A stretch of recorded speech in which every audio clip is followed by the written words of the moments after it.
senior U.S. officials confirm that Anwar al-Awlaki was killed in a drone strike on his convoy in Yemen today, the result of a joint operation by the CIA and the U.S. Joint Special Operations Command, the same military unit that captured and killed Osama bin Laden back in May.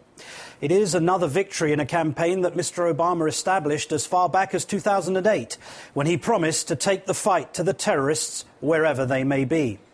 Today, the president confirmed that idea.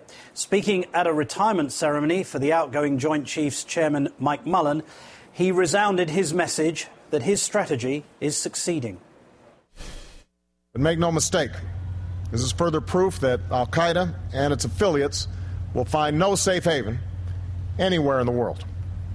Working with Yemen and our other allies and partners, we will be determined, we will be deliberate, we will be relentless, we will be resolute in our commitment to destroy terrorist networks that aim to kill Americans. So just how serious was the threat? Well, just take a look at the current issue of Inspire magazine, published just 2 days ago. An ad in the slick al-Qaeda recruitment tool promises coming soon, targeting the populations of countries that are at war with the Muslims, with Awlaki's name and a photo of a busy Grand Central Station in New York. The chilling advertisement highlights Awlaki's role in the terror network, that of star talent scout, as President Obama said today in an interview with radio host Michael Smerconish that aired here on MSNBC. We are very pleased that Mr. Awlaki is no longer going to be in a position to directly threaten the United States homeland as well as our allies around the world. Born in New Mexico, educated in San Diego, the American cleric was an active anti-American instigator, suspected of inspiring the mass shooting at the Fort Hood Army base in Texas in 2009. He's alleged to have played a more direct role in planning the attempted Christmas Day bombing of a Detroit-bound airliner later that year. Awlaki was cited as an inspiration by Faisal Shahzad, the Pakistani-American who pleaded guilty to last year's botched car bombing in Times Square. Indeed, National Counterterrorism Director Michael Leiter told Congress earlier this year that al-Qaeda in the Arabian Peninsula, with Awlaki as leader, was the most significant threat to the United States. No surprise, then, that Awlaki was the first American put on the CIA capture or kill list. And his death is part of the president's strategy of stepped-up drone attacks on al-Qaeda targets, more than triple the number used by President Bush, and essential to what's being called the most aggressive counter-terrorism ops in the history of the CIA. Let's bring in two experts in American foreign policy and the war on al-Qaeda. With me in New York, Jeremy Scahill, national security reporter for the Nation magazine, and with us from Washington, Robin Wright, author of Rock the Casbah, Rage and Rebellion Across the Islamic World. Jeremy, if I can start with you. You recently returned from Africa.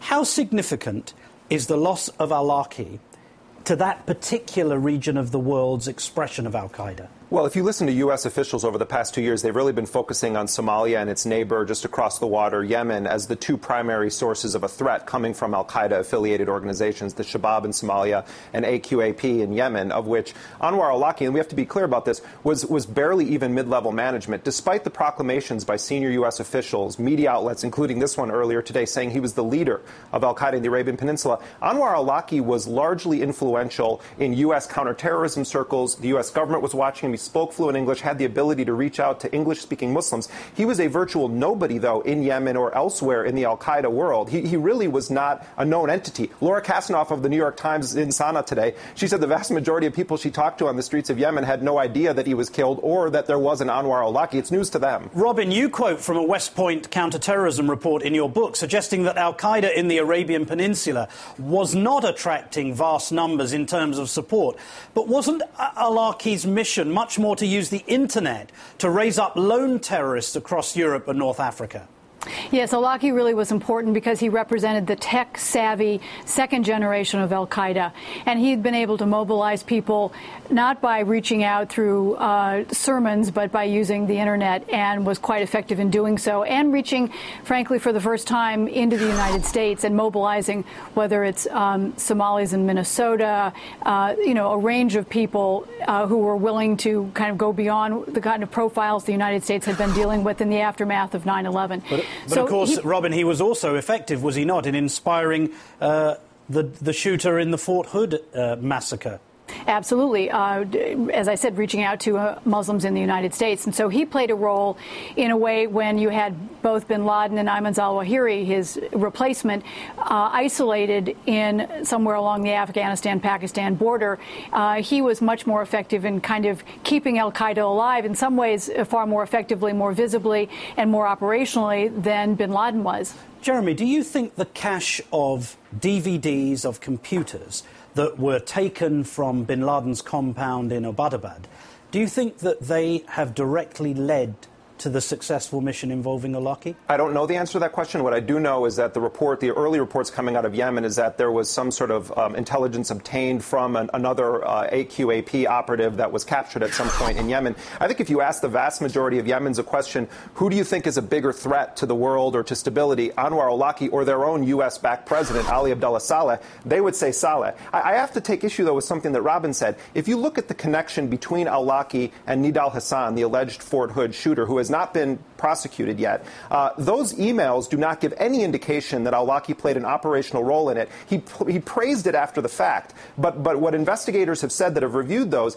is that they were having a religious discussion. It may have been a radical religious discussion, but to leap from that to Awlaki being operational, as so many pundits are doing, I think is irresponsible. We have the president playing judge, jury, and executioner against an American citizen. That, to me, should be the premier issue we're discussing today in the United States. Robin, some commentators are suggesting that President Obama has had more foreign policy successes under his watch than any other president in the last 20 years. And yet this morning, we're hearing former ambassador to the UN, John Bolton, attempting to play down the president's success. Now, you're an objective expert in the field of foreign affairs. Tell me, do you agree that the Obama administration has been effective in this area?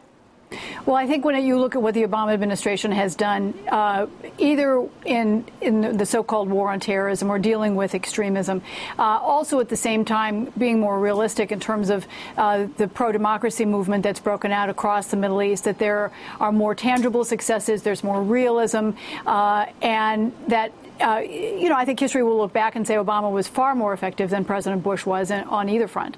Jeremy, Afghanistan and Pakistan remain the areas with the largest number of potential terrorists, training grounds, recruitment areas, often in areas where the government of Pakistan doesn't operate. And then we heard Admiral Mullen saying that the Pakistan security agencies have been colluding with terrorists.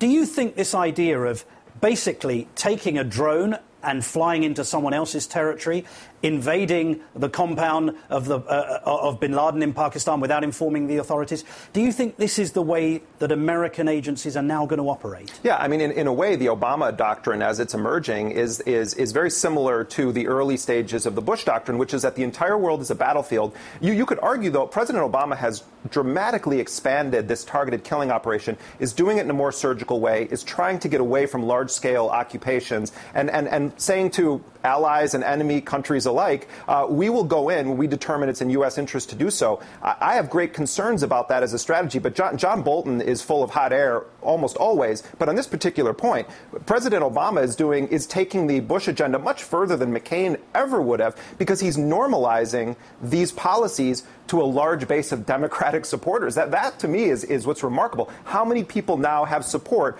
for very aggressive policies that they would have been criticizing if it was a Republican implementing them? Can you imagine Bolton or someone like that referring to what's happened yesterday with Awlaki in the negative terms that he did if there was a Republican president? No, he would be out in front of the White House chanting USA, USA, and he'd act like he was at the World Cup or something. Robin, you spent time yourself in Yemen, and I've read your book, as I've said, in detail. It's a fascinating account of democratic movements that are swelling and changing.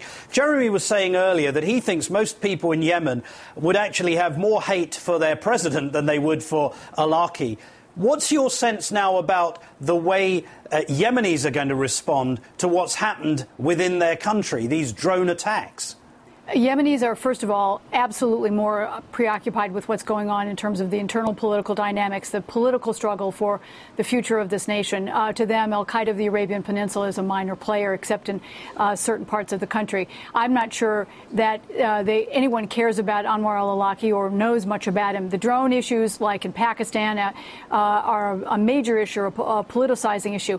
But with one thing I'll disagree with Jeremy, and that is the American footprint on the ground has alienated so many Muslims in Iraq, Afghanistan, and elsewhere, particularly in terms of what U.S. motives are perceived to be, that the idea of drone strikes versus hundreds of thousands of troops or tens of thousands of troops on the ground, I think, is one that you can't argue. Most Arabs, most Muslims would like to see American troops withdrawn. At the same time, they don't like the idea of them paying the price for extremism as well, that far more Iraqis, far more Afghans have been killed by suicide bombers than Americans have in either country. And many of the people resident in those countries would like to see al-Qaeda and its affiliates eliminated, whatever it takes. I actually don't think I disagree with what Robin said there. But one maybe minor nuance to this is that if you look at the history of U.S. drone strikes or Tomahawk cruise missile strikes in Yemen and in Somalia,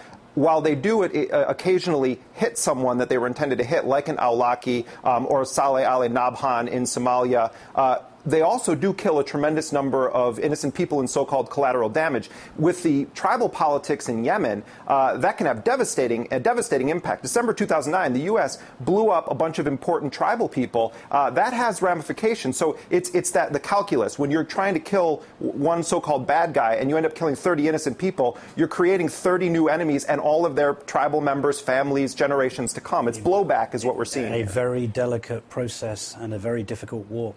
Robin Wright and Jeremy Scahill, thank you for joining us this afternoon.